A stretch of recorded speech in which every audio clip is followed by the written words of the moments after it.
ഇത്രയും ബ്യൂട്ടിഫുൾ ആയിട്ടുള്ള ഒരു ബൈക്ക് അതും ഈ വിലയ്ക്ക് കിട്ടുമെന്ന് നിങ്ങൾ വിചാരിച്ചിരുന്നോ?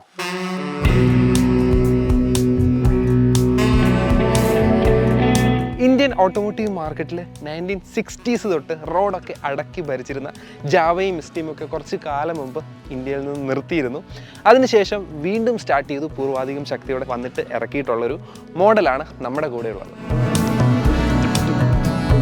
അതെ, നമ്മൾ ഇന്ന് കൊണ്ടുവന്നിരിക്കുന്നത് ജാവ 42 ബോബർ.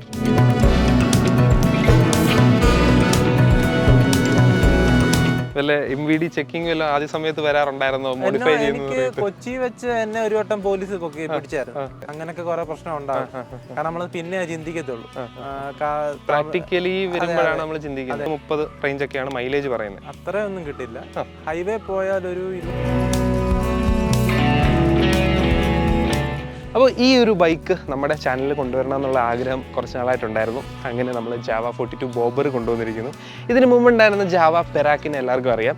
അതും ഈ സിംഗിൾ സീറ്റഡായിട്ടുള്ള ഒരു ബൈക്കായിരുന്നു. കാണാൻ ഭയങ്കര ഭംഗിയായിട്ട്, ഭയങ്കര അഗ്രസീവായിട്ട്, ഭയങ്കര ബ്യൂട്ടിഫുൾ ആയിട്ടുള്ള ഒരു ഡിസൈനായിരുന്നു ജാവ പെരാക്കിൻ്റെതും. അത് നിർത്തിയിട്ട് വീണ്ടും എസ് ടിയുമായിട്ട് കമ്പൈനായി എസ് ഡിയുടെ കുറച്ച് പാർട്സൊക്കെ ആക്കിയിട്ടാണ് നമ്മുടെ ജാവ 42 ബോബർ വന്നിരിക്കുന്നത്.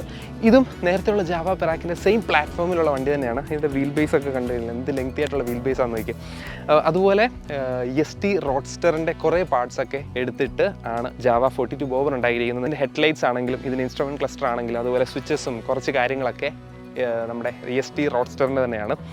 അപ്പോൾ ഇതൊരു ഡെയിലി ബൈക്കായിട്ട് യൂസ് ചെയ്യാൻ പറ്റുമോ, അല്ലെങ്കിൽ എന്ത് പേർപ്പസ് ഉള്ളവരാണ് ഇത് എടുക്കേണ്ടത്, ഇത് എടുത്തിട്ട് ഉള്ള ആളുടെ എക്സ്പീരിയൻസ് എന്താണ്, ജാവ എടുത്താൽ തലവേദനയാകും, ഇത് ഉപയോഗിച്ചുകൊണ്ടിരിക്കുമ്പോഴത്തെ ഫീലിംഗ് എന്താണ് എന്നുള്ള കുറേ കാര്യങ്ങൾ ഉൾപ്പെടുത്തിയിട്ടുള്ളൊരു പ്യുവർ യൂസർ എക്സ്പീരിയൻസ് ആണ് നമ്മുടെ ഇന്നത്തെ വീഡിയോ.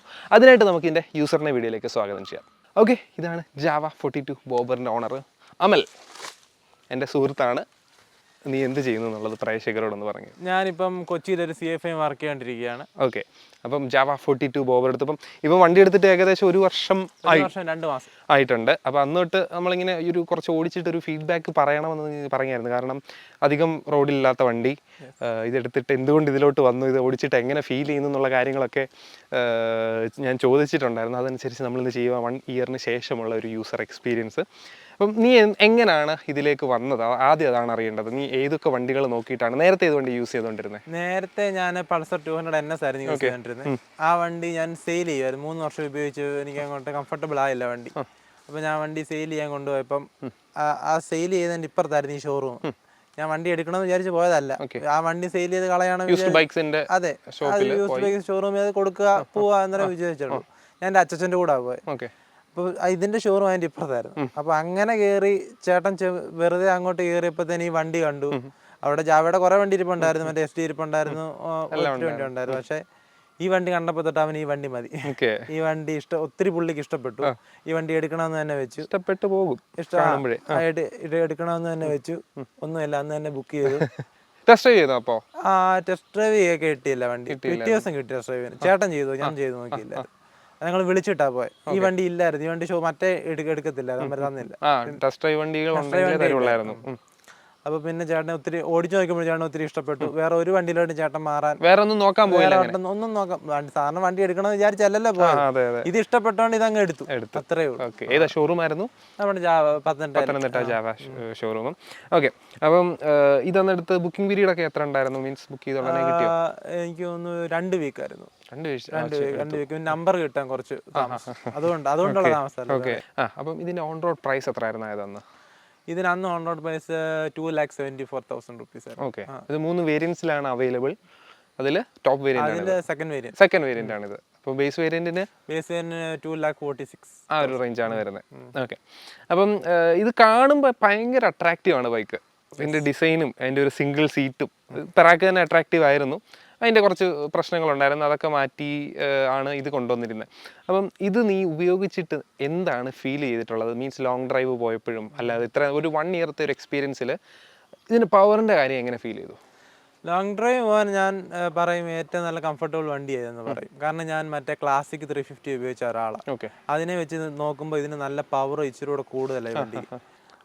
ഇപ്പം നമ്മൾ 350 ബുള്ളറ്റിനെ വെച്ച് പറയുകയാണെങ്കിൽ ഇതിന് ഇച്ചിരി കൂടെ ഒരു BHP 29 ഇതിന്റെ 29 BHP ഉണ്ട്. അതുകൊണ്ട് ഇനിഷ്യലായിട്ട് നല്ലതായിട്ട് വണ്ടി കയറിപ്പോവും. ഓക്കെ. വണ്ടി നമ്മൾ എന്താ പറയുക ട്രാഫിക്കിലൊക്കെ നല്ലതായിട്ട് കയറി വണ്ടി അങ്ങ് പോകും. ലോങ് പോകാൻ ഏറ്റവും കംഫർട്ടബിൾ ഞാൻ പറയും ഈ വണ്ടി തന്നെയാന്ന് അത് തോന്നിയോ? അത് ഉറപ്പായിട്ടും തോന്നി. കാരണം ഞാൻ കൊച്ചി വരെ പോകുന്നതായിരുന്നു. ആഴ്ചയിൽ കൊച്ചി ഒരു 140 കിലോമീറ്റേഴ്സ് ഉണ്ട്.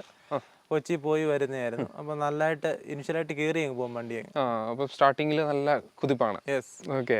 അപ്പൊ അത് വെച്ച് ബുള്ളറ്റ് വെച്ചുള്ള വൈബ്രേഷൻ കമ്പയർ ചെയ്യുകയാണെങ്കിൽ എങ്ങനെയുണ്ട്? വൈബ്രേഷൻ കുറവായി വണ്ടി. വൈബ്രേഷൻ നല്ലതായിട്ട് കുറവാ. ഇത് ട്രിപ്പൊക്കെ പോയിട്ടുണ്ടോ ഇതില്?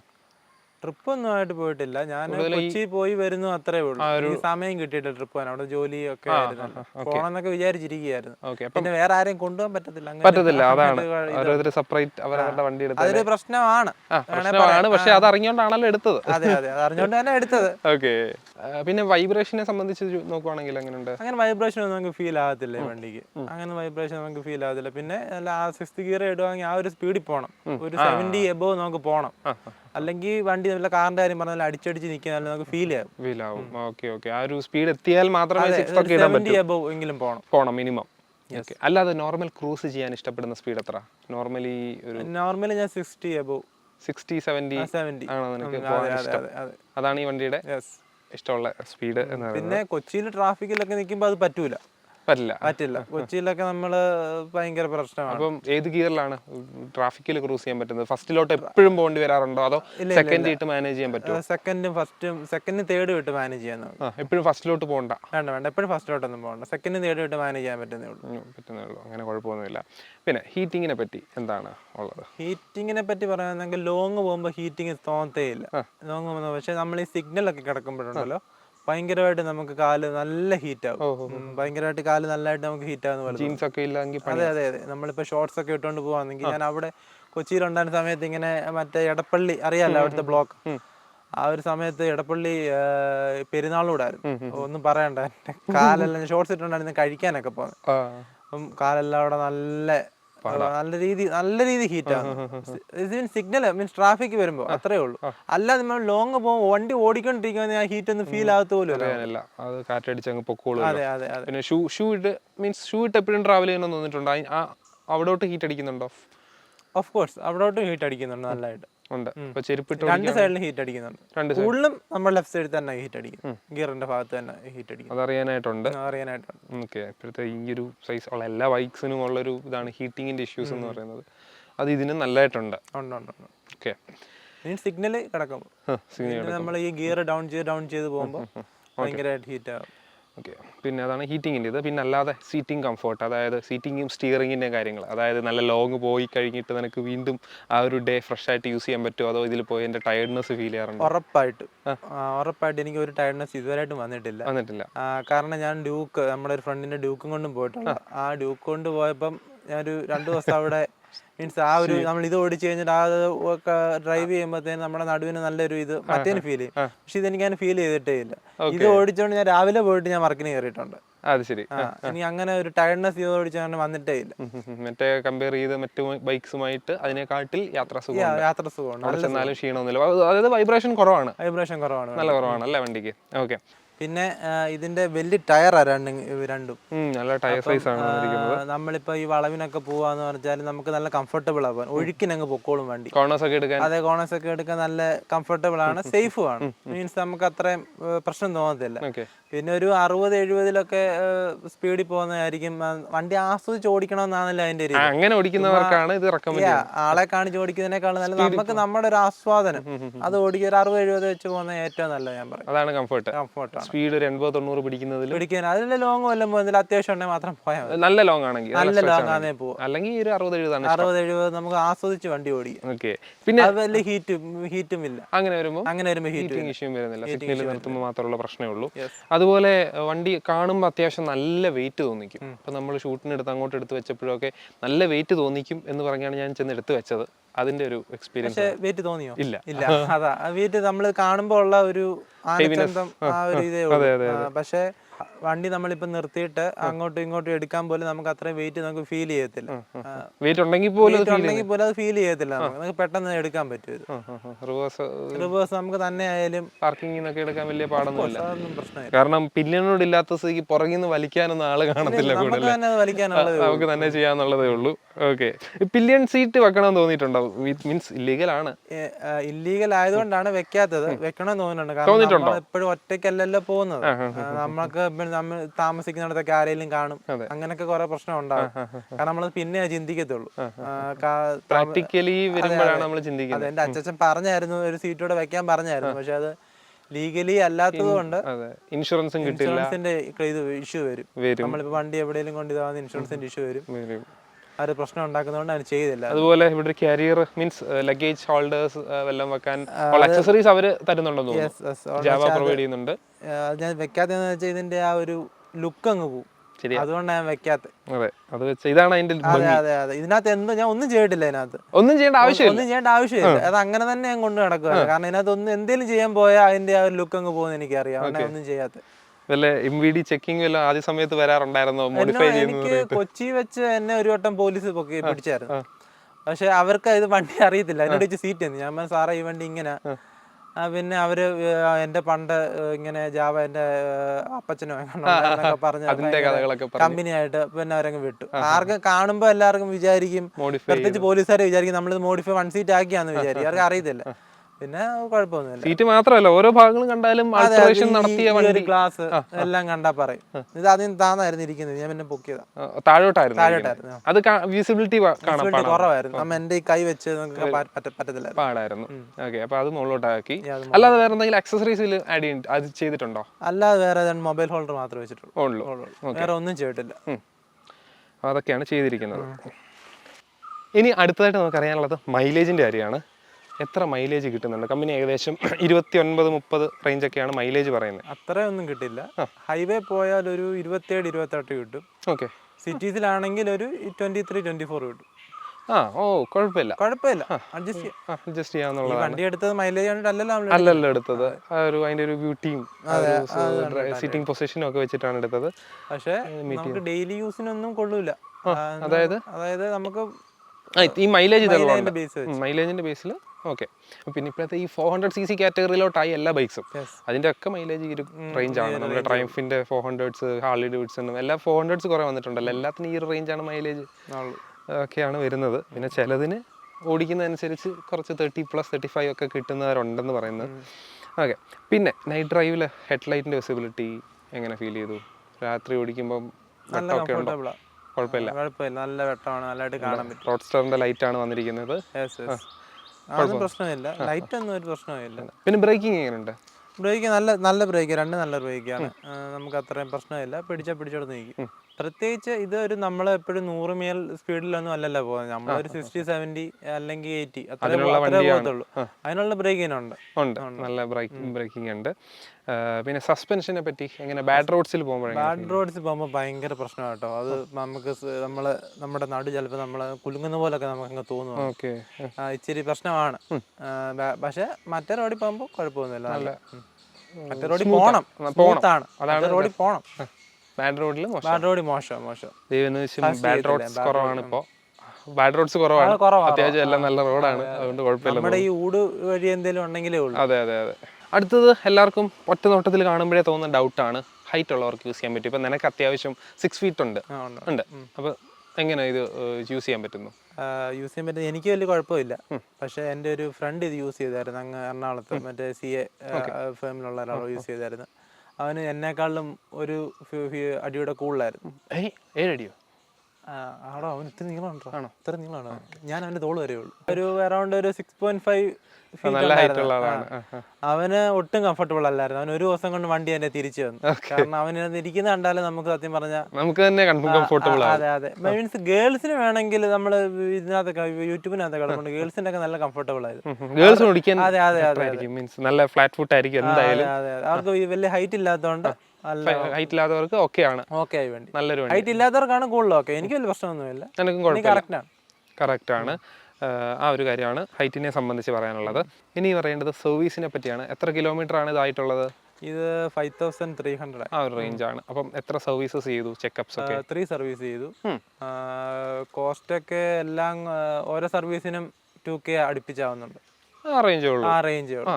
ബാക്കി മറ്റേ ലേബർ എല്ലാം ഫ്രീ തന്നെ ആയിരുന്നു. ഓ അത് ശരി. അത് ഫ്രീ സർവീസസ് വരുന്നത് ഫ്രീ സർവീസ് ആദ്യത്തെ 3 ഫ്രീ സർവീസ് ആയിരുന്നു. ഓയിൽ ചേഞ്ചിന്റെ ഒക്കെ കോസ്റ്റേ വരുന്നത്. അടുത്ത സർവീസസിന് എത്രയാണ്? അടുത്ത സർവീസ് വരുന്നത് ശരിക്കും 10,000-നാണ്. ഓക്കെ. പക്ഷെ വണ്ടി ഇപ്പം ഓടിയാലും ഒരു 6 മാസം കഴിയുമ്പോൾ തന്നെ ഞാൻ സർവീസ് ചെയ്യും. എല്ലാ വട്ടവും ഒരു 6 മാസം കഴിയുമ്പോഴാണ് ചെയ്യുന്നത്. ആദ്യത്തെ 1 മാസത്തിന് ചെയ്തു സർവീസ്. പിന്നെ 6 മാസം കറക്റ്റായി. അതിന്റെ സർവീസ് കോസ്റ്റ് ഒക്കെ എല്ലാം സെയിം തന്നെ. ആദ്യം തൊട്ടേ എല്ലാം 2K അടുപ്പിച്ചാണ്. ഓക്കെ. പിന്നെ ജാവയെ പറ്റി ചിലർക്ക് ഉള്ള ഒരു ഇതാണ്, പാർട്സിന്റെ പ്രശ്നങ്ങളുണ്ട്, അത് കിട്ടാൻ കുറച്ച് താമസമാണ്, എന്തെങ്കിലും ഇഷ്യൂസ് വന്നാൽ. അങ്ങനെ സർവീസിന് പോയപ്പോൾ എന്തെങ്കിലും അതിന്റെ ബുദ്ധിമുട്ടുകൾ നേരിട്ടിട്ടുണ്ടോ? ഇല്ല, എനിക്ക് അതിന് ഒത്തിരി ഉണ്ട്. അവർ പെട്ടെന്ന് തന്നെ എനിക്ക് ഒരു വട്ടം സ്റ്റാൻഡ് ഇരുന്ന്, ഇപ്പം നമ്മൾ കുടിഞ്ഞ സ്ഥലത്ത് വെച്ച സ്റ്റാൻഡ് ഇരുന്ന വണ്ടി തന്നെ താഴോട്ട് പോകും.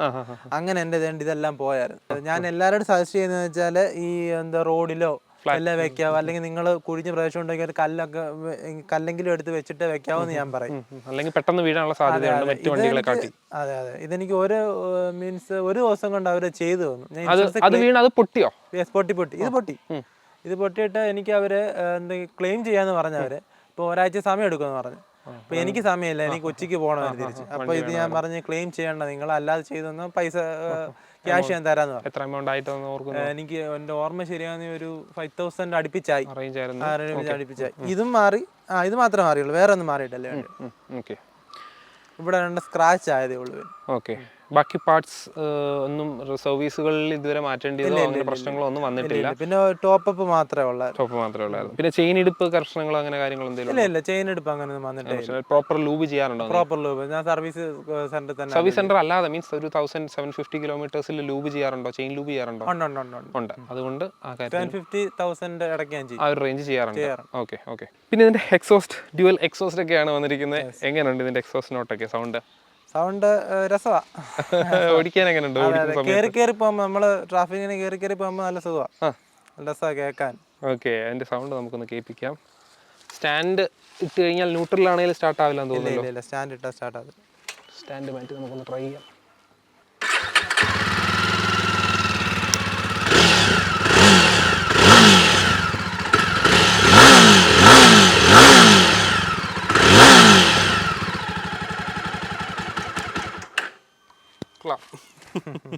ഓടിക്കുമ്പോൾ പക്ഷെ കുറച്ച് അഗ്രസീവ് ഫീൽ ഉണ്ട് കേട്ടോ. അഗ്രസീവായിട്ട് വേണമെങ്കിൽ ഓടിക്കാൻ നമുക്ക് തോന്നുന്ന ഒരു എക്സോസ് നോട്ടാണ് വന്നിരിക്കുന്നത്. എങ്കിലും നിർത്തിയിട്ട് കേൾക്കുന്നതിലും ബെറ്റർ ആയിരിക്കുമല്ലോ ഓടിക്കുമ്പോൾ കിട്ടുന്നത്, അല്ലേ? ഇനി അറിയേണ്ടത് ഇതിൻ്റെ നെഗറ്റീവ്സ് ആണ്. എന്തൊക്കെ പോരായ്മകൾ ജാവ 42 ബോബർ യൂസ് ചെയ്തിട്ട് തോന്നിയിട്ടുണ്ട്? പ്രാക്ടിക്കാലിറ്റിയിലോ അല്ലെങ്കിൽ വണ്ടിയുടെ പ്രശ്നങ്ങളോ എന്തെങ്കിലും തോന്നിയിട്ടുണ്ടോ? വണ്ടിക്ക് എനിക്ക് പ്രശ്നമായിട്ടൊന്നും തോന്നിയില്ല. എനിക്ക് ആ പ്രശ്നം തോന്നിയ സീറ്റിൻ്റെയാ. വണ്ടി ഇതാണെന്ന് പറഞ്ഞാലും നമുക്ക് ഇപ്പം ആവശ്യങ്ങൾ പലതാണല്ലോ. എന്ന് വിചാരിച്ച് നമുക്ക് അത്യാവശ്യം നമ്മളൊരു കൂട്ടുകാരനെ കൊണ്ടുപോകേണ്ടി വരും. ആ സമയത്ത് നമുക്ക് ഈ വണ്ടി യൂസ് ചെയ്യാൻ പറ്റത്തില്ല. ചിലപ്പോൾ നമ്മുടെ കൂട്ടുകാരൻ്റെ വണ്ടി കാണണമെന്നില്ല. അപ്പൊ നമ്മൾ വേറെ വണ്ടി എവിടുന്നേലും പോയി എടുക്കുകയായിരിക്കും പതിവ്. അങ്ങനെ ഒരു ഡിസ്കംഫർട്ട് ഉണ്ട്. നെഗറ്റീവായിട്ട് കൂട്ടരുത്. അത് പ്രാക്ടിക്കാലിറ്റിയിലെ പ്രശ്നം ചോദിച്ചപ്പോൾ പറഞ്ഞതാ. അല്ലാതെ ചിലര് വിചാരിക്കും മീൻസ് ഓൾറെഡി അറിയാവുന്നതാണല്ലോ ഇങ്ങനെ ബാക്ക് സീറ്റിലുള്ള. നമ്മൾ പിന്നെ അത് ചിന്തിക്കും. നമ്മളിപ്പോ ആദ്യം ചേട്ടന് വണ്ടി ഇഷ്ടപ്പെട്ടു, എടുത്തു, അത്രേ ഉള്ളൂ. അതിനകത്ത് നമ്മൾ അത് ചിന്തിച്ചു പോലും. പ്രാക്ടിക്കലി വന്നപ്പോ അതൊരു ബുദ്ധിമുട്ട്, നല്ലൊരു ബുദ്ധിമുട്ടാണ്. പിന്നെ സ്ഥിരം വേറെ 2 വീലേഴ്സ് ഉണ്ട്, അങ്ങനെയുള്ളവർക്കൊക്കെ ഒന്നും പ്രശ്നമൊന്നും ഉണ്ടാവില്ല. വേറെ 2 വീലേഴ്സ് ഉള്ളവർക്ക് ഒട്ടും പ്രശ്നമൊന്നുമല്ല. അവർക്ക് അവരുടെ ആവശ്യത്തിന് നമ്മളിപ്പോ ജോലിക്ക് വല്ലതും എന്റെ കൂട്ട് വല്ലതും ജോലിക്ക് വല്ലതും പോകണേ ഒരു പ്രശ്നമാണ്. അല്ലാതെ വണ്ടിക്കായിട്ട് എനിക്ക് ഇതുവരെയായിട്ട് ഒരു പ്രശ്നം വന്നിട്ടില്ല, കംപ്ലൈന്റ് ഒന്നും വന്നിട്ടില്ല. ടെൻഷൻ ഫ്രീ ആണ് വണ്ടി. ഓക്കെ. അപ്പം അതൊക്കെയാണ് നമുക്ക് ചോദിക്കാനുണ്ടായിരുന്നത്. ജാവ 42 ബോബറിൻ്റെ ഒരു യൂസർ എക്സ്പീരിയൻസ് ആണെന്ന് ചോദിച്ചത്. ഏകദേശം 5000 കിലോമീറ്റർ കവർ ചെയ്തിട്ടുണ്ട് ഇതുവരെ. അങ്ങനെ പ്രശ്നങ്ങളൊന്നുമില്ല. ഇങ്ങനെ തന്നെ മുന്നോട്ട് പോകട്ടെ എന്ന് ആശംസിക്കുന്നു. Thank you so much man. Okay. അപ്പം നിങ്ങൾക്ക് ഈ വീഡിയോ ഇഷ്ടപ്പെട്ടുവെങ്കിൽ വീഡിയോ ഒന്ന് ലൈക്ക് ചെയ്യുക. നമ്മുടെ ചാനൽ സബ്സ്ക്രൈബ് ചെയ്യാനായിട്ട് മറക്കരുത്. ഇതുപോലുള്ള യൂസ്ഫുൾ യൂസർ എക്സ്പീരിയൻസ് വീഡിയോസും ബൈക്ക് റിവ്യൂസ്, കാർ റിവ്യൂസ് ഒക്കെ ആയിട്ട് നമ്മുടെ ചാനലിൽ വീണ്ടും വീഡിയോസ് വരുന്നതായിരിക്കും. Stay tuned. അപ്പോൾ പുതിയൊരു വീഡിയോ ആയിട്ട് വീണ്ടും വരാം. അതുവരേക്കും ഗുഡ് ബൈ.